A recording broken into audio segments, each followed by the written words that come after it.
సార్వత్రిక ఎన్నికలు సమీపిస్తున్న వేళ రాజకీయ సమీకరణాలు వేగంగా మారుతున్నాయి. వైఎస్ఆర్ కాంగ్రెస్ పార్టీలో సీనియర్ నేతలుగా ఉన్నటువంటి కీలకమైనటువంటి నేతలంతా కూడా తెలుగుదేశం జనసేన కూటమి వైపు చూస్తున్నారు. ప్రస్తుతం ఇదే అంశానికి సంబంధించి మనతో మాట్లాడేందుకు తెలుగు మహిళా అధ్యక్షురాలు వంగల్పూడి అనిత ఉన్నారు. మాట్లాడదాం.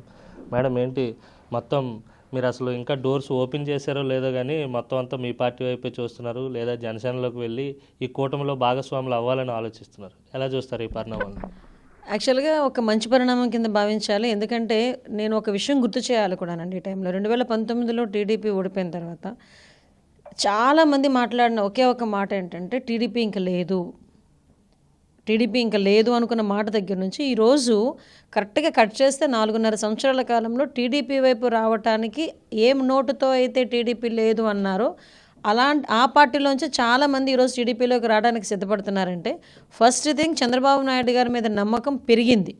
ఇతని మీద నమ్మకం పోయింది. జగన్మోహన్ రెడ్డి మీద నమ్మకం పోయింది. చంద్రబాబు నాయుడు గారి మీద నమ్మకం పెరిగింది.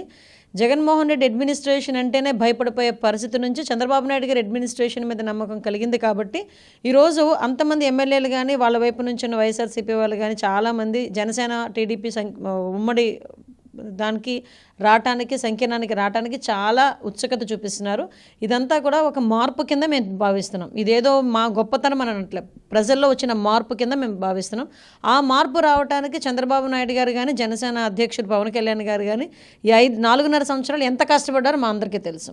సో ఇది ఆటోమేటిక్గా మేము మంచి పరిణామం కింద భావించాలి. అంటే నేతలు చంద్రబాబు వైపు ఆ కూటమి వైపు చూసినా కానీ సంక్షేమ పథకాలు తీసుకున్న ప్రజలంతా తమ వైపే ఉన్నారనేది వైఎస్ఆర్ కాంగ్రెస్ పార్టీ నేతల ప్రగాఢ విశ్వాసం.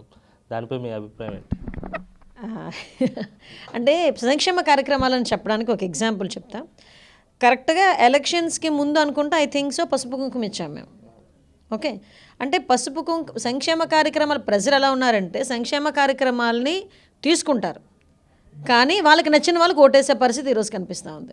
ఎందుకు ఈ మాట చెప్తున్నానంటే ఒక్క ఛాన్స్ అన్న పాపానికి చంద్రబాబు నాయుడు గారు అన్ని సంక్షేమ కార్యక్రమాలు చేసినప్పటికీ కూడా ఒక్క ఛాన్స్ అడుగుతున్నాడు కదా చూద్దాంలే అన్న కాన్సెప్ట్తో ఓట్లు వేసి ఆ రోజు జగన్మోహన్ రెడ్డిని గెలిపిస్తే ఈ 4.5 సంవత్సరాల కాలంలో జగన్మోహన్ రెడ్డి చేసిన సైకోయిజానికి జగన్మోహన్ రెడ్డి చూపించిన సైకోయిజానికి ప్రజలు బెంబేలు ఎత్తిపోయి నువ్వు ఈరోజు ఓటుకి 10,000 ఇచ్చినా కూడా జగన్మోహన్ రెడ్డి దగ్గర 10,000 తీసుకుని టీడీపీకి ఓటేయడానికి రెడీగా ఉన్నారు ఈరోజు జనాలు.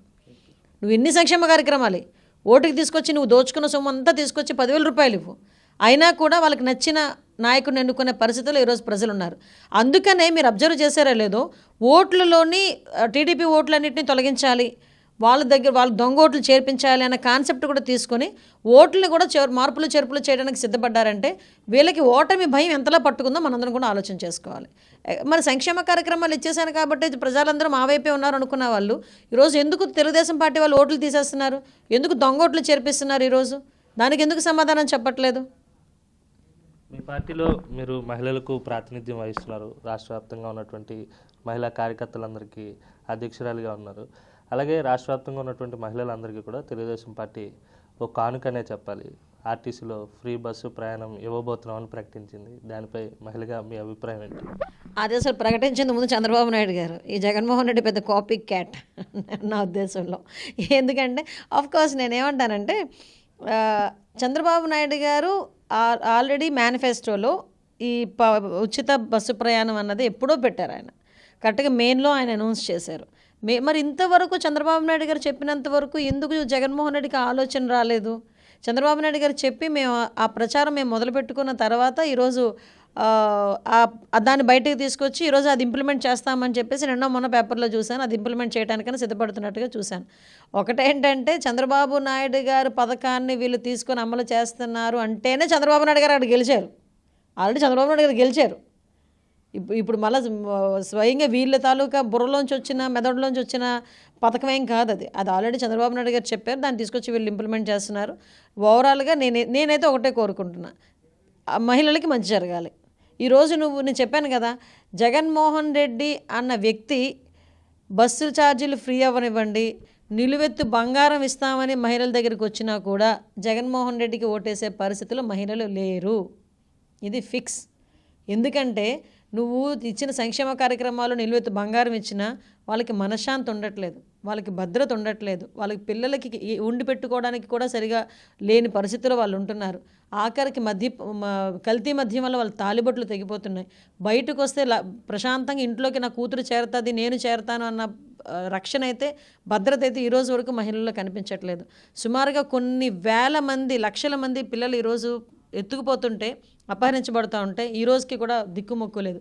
అటువంటిప్పుడు నువ్వు ఇన్ని ఇస్తానంటే ఏముంది చెప్పండి? అన్నీ తీసుకోండి, చంద్రబాబు నాయుడు గారికి ఓటేయండి, అంతే.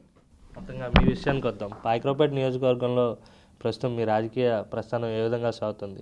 జనసేనకు మీకు సయోధ్య కుదిరినట్టేనా? అందరినీ కలుపుకొని ముందుకెళ్తున్నారా? Yes, exactly.